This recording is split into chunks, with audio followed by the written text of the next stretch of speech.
The People of the Secret. Chapter 9. Freemasons. We have seen that several independent lines of research attempting to trace the source of Gurdjieff's teaching led to the conclusion that the source was a Sufic one centered in Asia, probably in Afghanistan. The material we now have to consider suggests that Afghanistan is the source of a great deal more than Gurdjieff's system, that it is in fact the prime source of a whole range of esoteric systems which the West and the East have wrongly attributed elsewhere. The material now to be considered was the first general summary of the investigation made by the group of 5 people mentioned in an earlier chapter.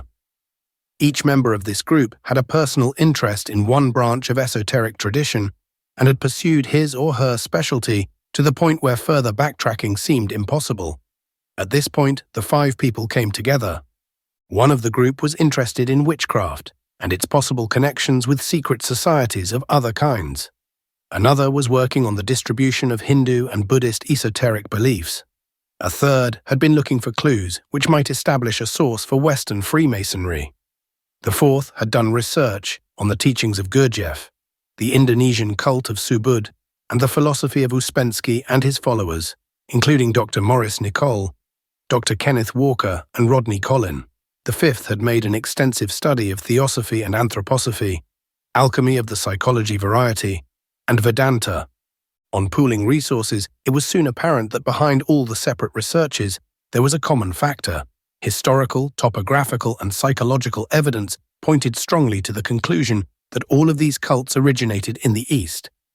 Later, a more startling possibility began to emerge, that all of these systems had a common parentage. The Vedantist theory of the gurus as teaching masters could be traced beyond the borders of India in 2 waves, and probably a third. While Western students of Vedic teachings were content to ascribe the center and origin of Vedanta to the traditional wisdom of India, the Hindus themselves regarded their teachings as emanating from beyond the mountains. The Hindu scriptures were written during the period when the Hindu tribes were an agrarian community in the Asian heartland, which embraces Afghanistan, Khorasan, and what are today parts of Russia. The magico-religious references of the Vedas date from this place and epoch. When the Hindus settled in India, they still looked to their original homeland for spiritual inspiration.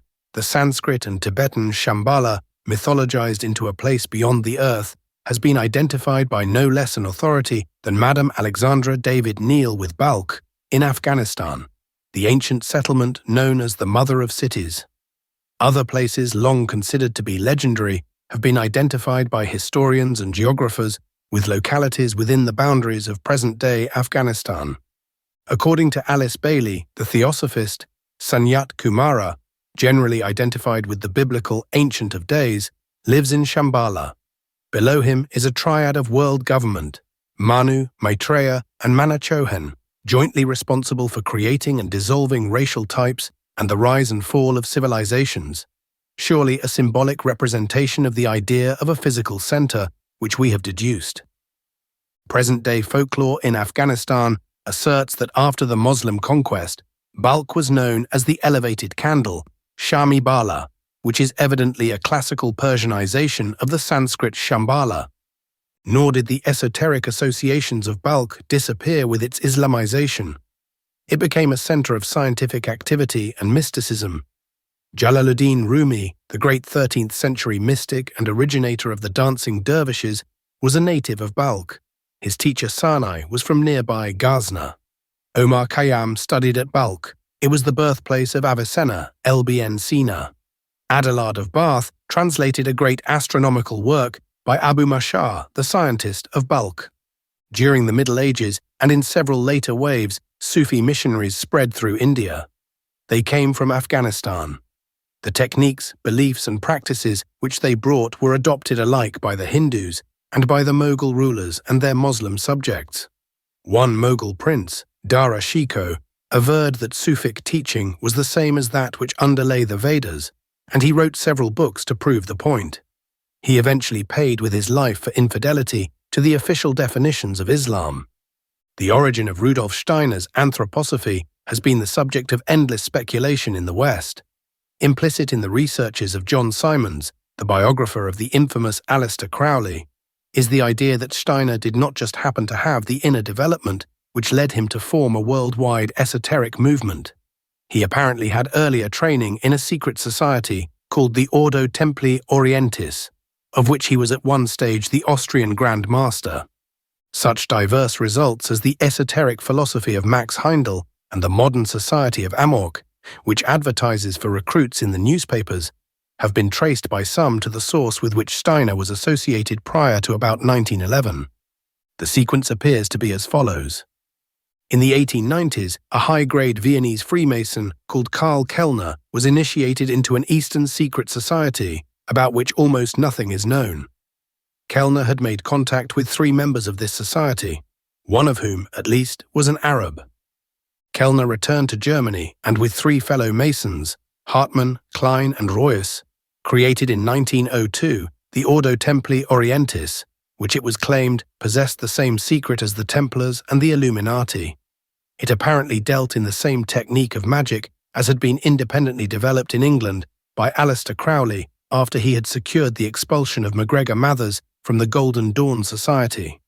The Golden Dawn, Crowley's version, and the German OTO of Kellner, Hartmann and Reuss for a time amalgamated, and it may well have been the presence of Crowley in the combined organization which led Steiner to resign from the OTO. The OTO was one of a considerable number of European secret societies of the period which fell under the general classification of Rosicrucian. They included the Rosicrucian Society of England, later the Golden Dawn, the Red Rose and Golden Cross, Mesoteric section of the GD, the Argenteum Astrum, Esoteric GD, Licht, Liebe, Leben, and others. The modern Rosicrucians seem in general to be without any real knowledge of their origins. Manly P. Hall in The Riddle of the Rosicrucians says that with the exception of a few vague generalities, no real information can be gathered from these sources. Each group had its opinions, but was woefully lacking in the documentation necessary to justify its pretensions. Traditional opinions in Rosicrucian lodges converge on the belief that the movement was founded by a German Christian Rosenkreuz, who was initiated in Palestine by an Arab group. When it is realized that the Sufi teacher Surawadi of Aleppo had a teaching method called the Path of the Rose, and that the Sufic word for a dervish exercise has the same consonantal root as the word for a rose, the Sufic origin of the Rosicrucians may be inferred with some confidence. According to Steiner's anthroposophical law, the Baghdad Caliph Harun al-Rashid tried to create an esoteric center in the 9th century. His chief lieutenant was Jafar the Barmecide, whose family, the Parmaks or Barmaki, were the traditional custodians of the Buddhist religious shrines of Afghanistan. All roads, it would seem, lead to Balkh. Harun is known to have had contact with Sufis, notably one teacher in Mecca and another in Basra, both of whom warned him against his activities. One of these was no less a personage than Fudayl, son of Iyad, a major Sufi sage. Ibn al-Atahiyya died 828. Another of the Sufi teachers who had contact with Harun al-Rashid has been traced as an important influence in the witchcraft cult in Western Europe. Although witches probably have an unbroken tradition since Neolithic times, witchcraft, as it was known in the medieval West, owed its form to something which it acquired from the East. In the next chapter, when the consequences of leakages in developmental techniques are discussed, we shall try to identify this factor. There is no discernible connection between the followers of the Vedic teachings and European witches, but they appear to have evolved, or involved, from a common influence which was Sufic in origin. The organization may well have been used as a vehicle. Similarly, the connection between the Tibetan form of Lamaism and the dancing dervishes remains unsuspected until a common connection is noted with Balkh in Afghanistan. And the fact that the Dalai Lama traditionally is escorted to his palace by 5 dervishes. Recent research has suggested a connection between Freemasonry and Sufism, and there have been repeated suggestions of a connection between the Rosicrucians and the Masons. Links between Freemasons and the Illuminati have also been established. In the Balkans, the Bektashi Sufis claim that they are Masons and the known techniques of the European. Illuminists are almost identical with those of the Roshaniya, the illuminated sect of the Afghan hinterland. The Bektashis were founded by Haji Bektash of Khorasan and the order has connections with Kafiristan. Muslim historians, referring to Bektash, suggest that the legendary link with Kafiristan must be a myth, as there is no record of Bektash having been there. However, some of the exercises taught by Gurdjieff in the West are identical with those of the Bektashi, and Gurdjieff is known to have spent some time in Kafiristan. Thus, Balkh, Khorasan, Kafiristan, and the area where the illuminated Roshanaya are located are all in the same general area of Afghanistan, and indeed are not far from each other. The theosophical doctrine of the Himalayan masters, popularized by Madame Blavatsky, is in most respects very close to the Sufi tradition of the Khwajagan, which means masters. The theosophical masters, whom she indicates as being centered in the Himalayas, are at best a little intangible. But the Khwajagan teachers are entirely corporeal and literal, having been physically located in the Hindu Kush area since the 10th century. The Hindu Kush range is in Afghanistan. Geographically, it forms the western extreme of the Himalayas. Professor Denis Saurat, who did a computer-like analysis of the components of theosophy, showed that all the distinct elements into which the system can be broken down already existed in European occult literature before Madame Blavatsky was born. She could, he infers, have created the entire theosophical corpus without going outside a Russian library. René Guénon, working on the data provided by A.P. Sinnett, the theosophical leader, shows that to have had the experiences she claims at the dates indicated, she was 42 when she went to America in 1873, she would have had to start her travels shortly before she was born.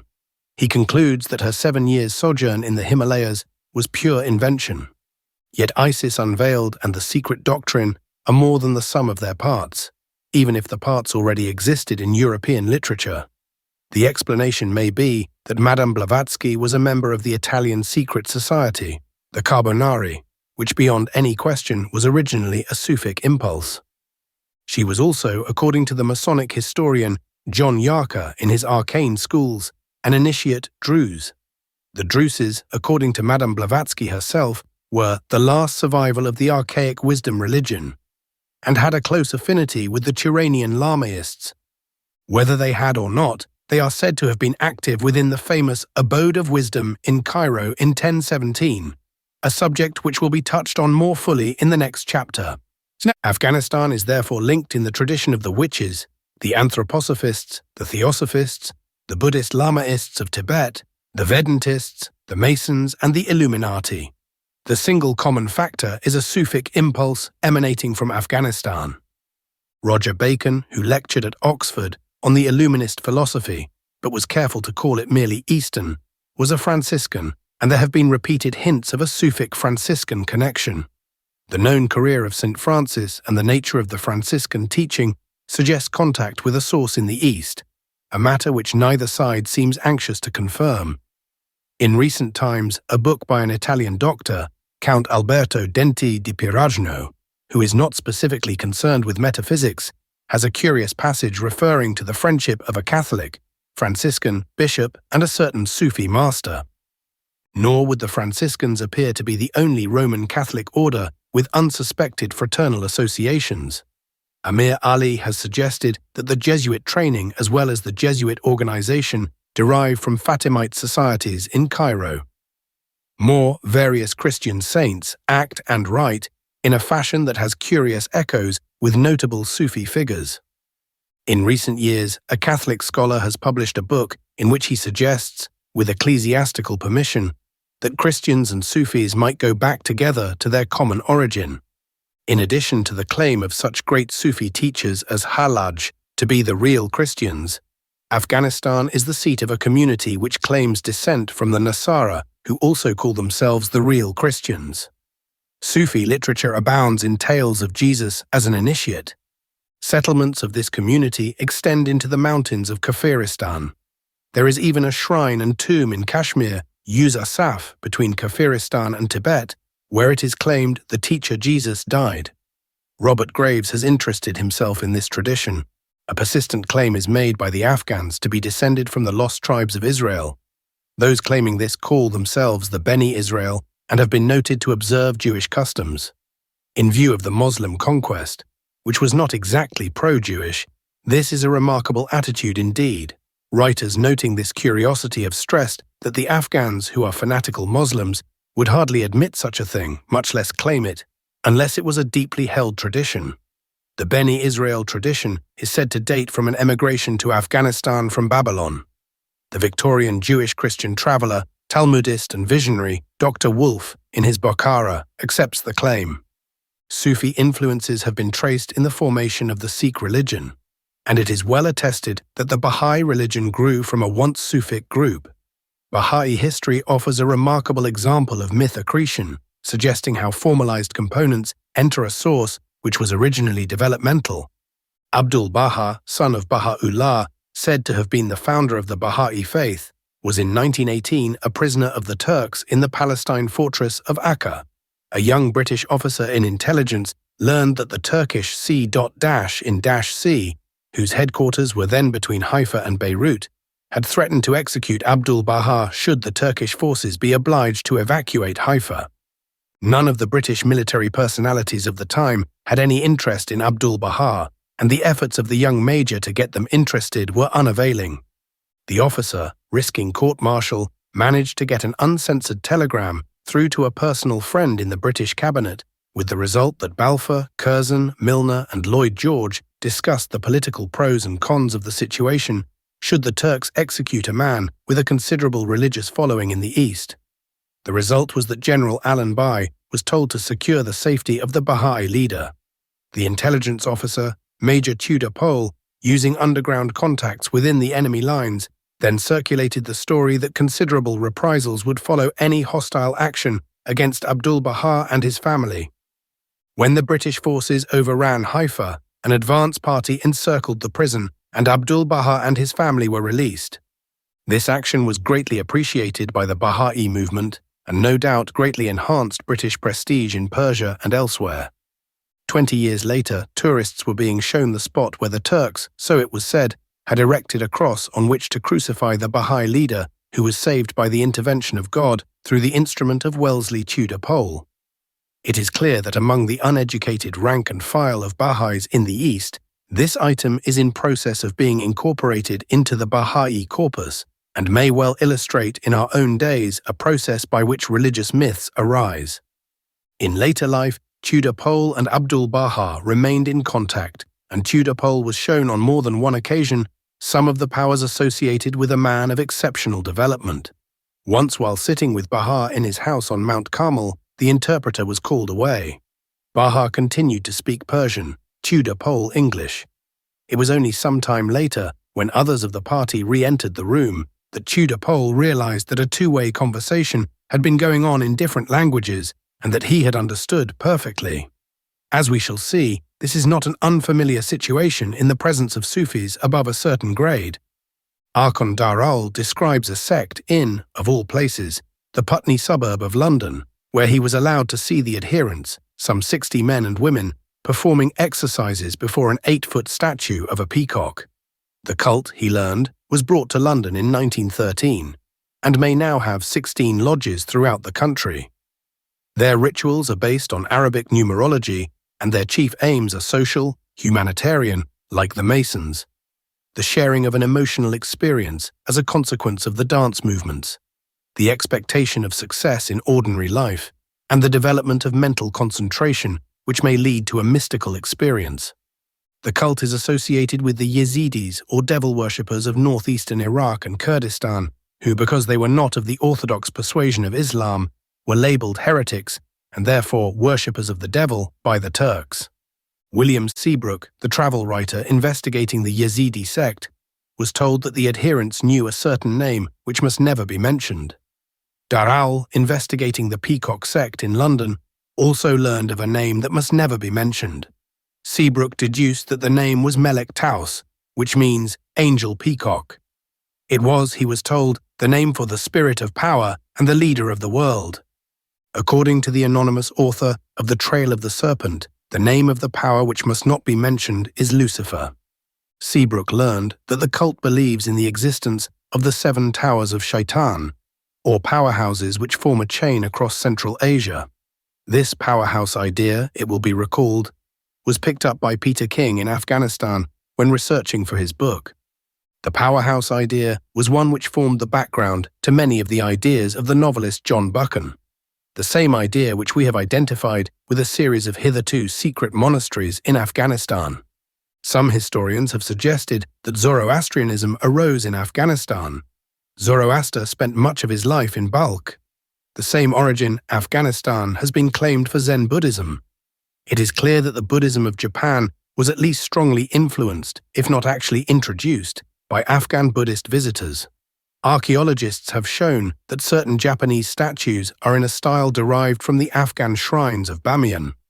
Further, the similarity of the Japanese Zen system to that of the Sufi training method may be due to oral transmission by the same route. In the next chapter, when we try to deduce the nature of advanced Sufi powers, we shall see that the literature of Japan has many references to the powers of Zen masters which are almost identical. Incidents involving such powers, even to the type of occasion on which they are exercised, could sometimes be lifted straight from Sufi sources. One important tradition has not so far been referred to. It has no readily recognized label in the West and is little known. It is the tradition which attaches to the Sayyids, the descendants of the Prophet Muhammad. This tradition may have two components. A. The hereditary transmission of spiritual force, Baraka, from Muhammad, and Aifa. B. A secret training technique whereby members of the Hashemite family have been able to develop capacities normally dormant in mankind. These capacities are both worldly and spiritual. There are also hints that this dynastic tradition, properly implemented, reflects the structure of a hierarchic order of a non-material kind. Some hold that both the Baraka and the knowledge of how to apply it are common to all the family of Hashim. Others believe that it has become dilute or has been extinguished entirely in all but one branch of the dynasty, that known as the Hindu Kush Sayyids. Certainly for 1,000 years, the secret training system of the Hashemites seems to have ensured that rulers and highly placed advisors in cultures all over the East have been drawn, to a very large extent, from this one remarkable family of Hashim. It is widely believed that the most inviolate security of this training system is necessary because of the power potentials involved.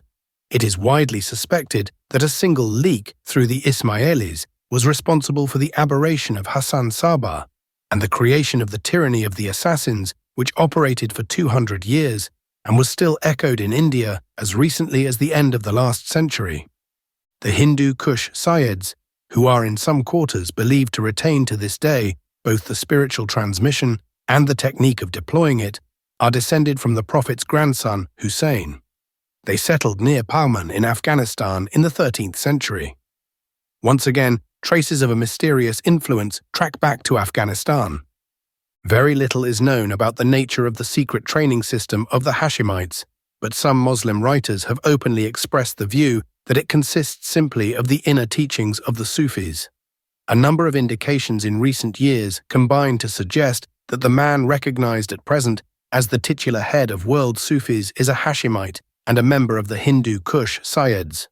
The Times correspondent who reported on a visit to an Afghan monastery deduced that this man was its absent head. In the oral traditions of the Prophet, there are two stanzas which could be highly suggestive set against the foregoing. They are, "The time will come when you are divided into 72 sects. A group among you will be my people, the people of salvation, and I leave nothing to you except my family." One further rather strange pointer remains to be noticed. In Islamic law, it is said that during the Prophet's lifetime, he received delegations from Afghanistan. These delegations were given the title, the Rudder, by Muhammad himself. His visitors are said to have satisfied the Prophet that they represented a very ancient teaching. Thus, though the Afghans were not converted to Islam till centuries later, something came from Afghanistan and played some part in the early Muslim tradition. Behind such legends, the hint would seem unavoidable, that since very remote times, a mysterious influence has been centered in Afghanistan, and that it emerges at infrequent intervals to exert an unsuspected but eventually significant effect at certain critical points in history. For the past 1,200 years or so, this influence appears to be identifiable with the Sufi tradition, but it seems abundantly clear that it predated the Muslim religion to which it attached itself, as it had, under other names in other days, attached itself to other religious impulse. Some plausibility at ordinary level may be claimed for the idea that the history of the East has been decisively influenced by something centered in the cockpit of Asia.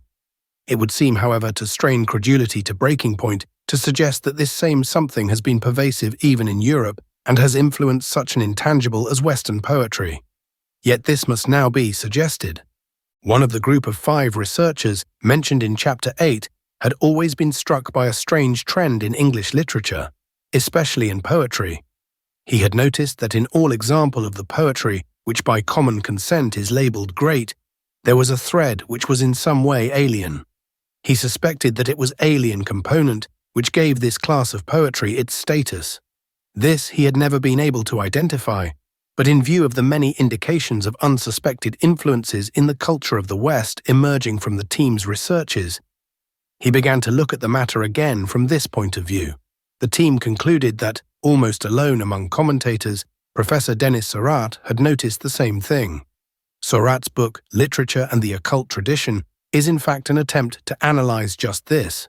His conclusion is that virtually all great poetry in English owes its quality to the injection of an influence which he identifies, faute de mieux, as Neoplatonic. One of the most curious phenomena of modern literature, he says, from the Renaissance to the 19th century, is the existence among a certain number of great poets, between whom there is often but a slight connection, of a common non-Christian stock of myths and ideas.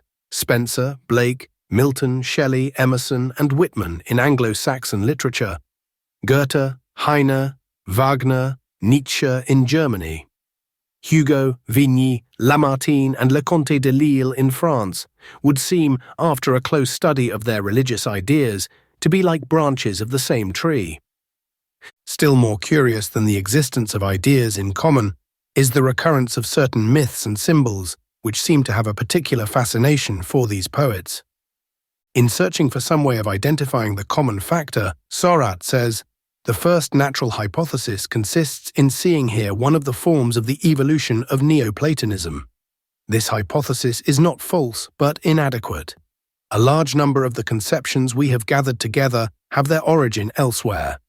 Especially is the doctrine of immanence, almost universal among our poets, contrary to Neoplatonism as it is generally understood. Among all these poets there is, he says, a common ground not only of doctrine and myth, but also a common morality. This includes a certain remarkable idea: the election of a certain number of beings in a further stage of evolution than the others." Seurat finally pins down the common factor to a single word. All of these poets, without exception, have been influenced by the Kabbalah. The importance of such poets is great. It is certainly in the philosophical poetry of a race that its very soul can be seen. From time to time, there arises some superior genius who, from the summit of the assembled results of specialized branches of knowledge, obtains a vision of the far-off goals, expresses anew for his time the desires of his fellow men, marks out the distance already covered, or tries to divine the future ways. The philosophical poets remain more than any other order of minds best qualified to represent the entire aspirations of their race, the very soul of their humanity. In short, Seurat sees that all the great philosophical poets of the West are concerned with the idea of man's possible evolution and with the existence among men of more highly developed individuals, and that they derived these ideas from the Kabbalah.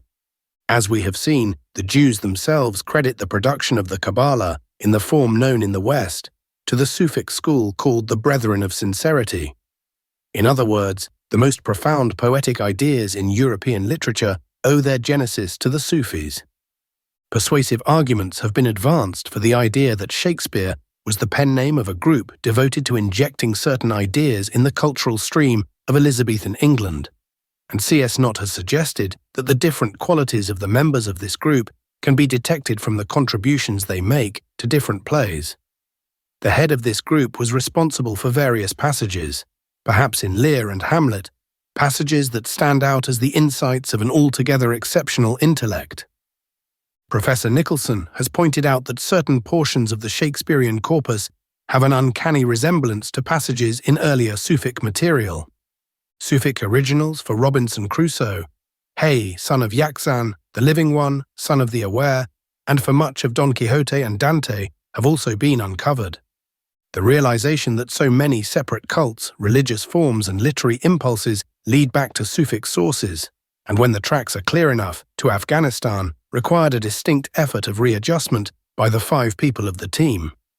They recognized that the ordinary followers of each of these cults regards his own as in some way special, a stage higher than the others, a more privileged approach to truth. One member of the team wrote, "It was a strange experience and a humbling one to discover that the originating principle of all these beliefs converged on a single source. And it was exciting to think that we had apparently uncovered it. We were left also with a sense of wonder that this source had been able to give to the outward appearance of each of these beliefs such a characteristic face as to be unrecognizable to all the others." One more surprising fact fell to be considered. Almost all the discoveries the team had made derived from material already in print and freely available in Europe. In other words, the interrelation of so many schools of belief and their common origin in Afghanistan was already on record. All the team had done was to link up existing references and draw the obvious conclusion. Almost anyone could have done this, but nobody apparently had. Sufism, it seemed, has many faces. The faces belong to the members of a very large family who, not recognizing their kinship, are not on speaking terms with each other. The realization that this was so suggested the next step and a further speculation. If an original single source could find expression in so many different forms, what was the nature of the original impulse? Would it be possible to make any discoveries about its nature by searching through Sufic literature? Dictionary definitions and studies of Sufic practices by Westerners were unanimous in one thing. The Sufis were a cult within Mohammedanism, in view of the team's discoveries. It now seemed unwise to regard this as axiomatic. If Sufism had so many faces in the West, might it not have just as many in the East? Was the Islamic form the ultimate nature of Sufism? Or was this again merely a convenient wrapper for a wider spectrum operation? With this possibility in mind, the team decided to approach Sufic literature with as few prior conceptions as possible. However widespread and authoritative such prior assumptions might be, many Orientalists in the West have defined Sufism as a heretical movement within Islam with Christian overtones. Others regard it as an amalgam of pre-Christian and pre-Muslim ideas, but using the general form of Islam for its expression. Others, and they are not few, pontificated about Sufism almost entirely on the basis of what other scholars of their own general persuasion had written. All such views failed to account for certain material found in the Sufic corpus itself. Such awkward facts, when they were noticed, were either ignored or treated as vagaries irrelevant to the central theme of Sufism. This reaction exactly parallels recent results in behaviorist psychology. Experts set to solve problems whose resolution depends on dropping prejudices cannot solve the problems. They have the prejudices. The team agreed to treat all Sufic material as having the same weight till such time as they could decide otherwise. If such diverse activities as alchemy and Freemasonry were facets of Sufic activity in Europe, would it not be reasonable to suspect that the basic impulse had just as many outward facets in the East, and that Orthodox Islam was only one of them? On-the-spot accounts of Sufism at the present day certainly seem to support the idea that the Sufis are pious Muslims. Dr. Martin Lings, a Muslim saint of the 20th century, London 1961, presents a picture of Orthodox piety and prayer of medieval, if not Old Testament, intensity. The same atmosphere suffuses Carl Vett's Dervish Diary, Los Angeles 1953. This is not a picture supported by the recorded attitudes of the classical Sufi masters. If anything, they tended to warn their followers that pious adherence to the outward observances of religion was flummery. They also endorsed ideas and individuals who were of the utmost embarrassment to orthodoxy. They hailed Mansur Hallaj, who was widely regarded as both a magician and a demi-Christian, and who was executed for blasphemy to Islam, as one who was the truth and a perfected saint. Shatar was held by the Sufi classical masters to be in excellent standing. Yet Shatar wrote The Five Essences, which, to outward understanding at least, is a book of magic spells, something expressly forbidden by Islam. Sufism for a time, prior to the 12th century, was regarded with the utmost suspicion by the jurists of Islam. It was then rehabilitated by Ghazali, who showed, some may feel with a little sophistry, that its activities were not inconsistent with the party line. Sufism was thereafter in good standing. Yet Sufi activity continues to include material regarded as offensive to many in Orthodox Islam. It seems clear that a corpus of non-Islamic material is both indigenous and necessary to Sufism and continues in use, though it cannot be squared with Muslim respectability. There are many instances of individuals who, by any ordinary test of Islamic dogma, were infidels, being openly approved by the Sufis. Their literature abounds with interpretations of the Quran which are, from an orthodox point of view, horrifying. Even the great Jalaluddin Rumi, lauded in every Islamic country as a pious man, says in his Masnavi, "We have taken the essence of the Quran and thrown the carcass to the donkeys." By Islamic standards, such a remark is an abominable heresy. At this stage, the team was only in process of establishing contact with a Sufic organization, and its views up to this point were derived almost exclusively from literary sources. Nevertheless, these pointed unmistakably to a number of conclusions. A large number of cultural traditions, which may be religious, humanitarian, literary, craft-orientated, artistic, or psychological, are seemingly unconnected.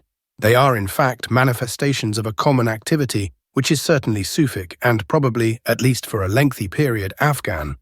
This impulse, infusing widely separate national and racial streams, has a mode of action which grafts into existing elements and works with existing materials. There is probably no parallel for an intercultural influence working in this way. The action does not result from any identifiable teaching. It is indirect, a provoking of action technique depending for its effect on what would now be called subliminal response. Its real action is therefore unnoticed, and the connection between its many forms in many countries is unsuspected. This applies alike to adherents and to outside observers. Outside observers, particularly in the West, start from the assumption that all phenomena must be describable in terms of known categories.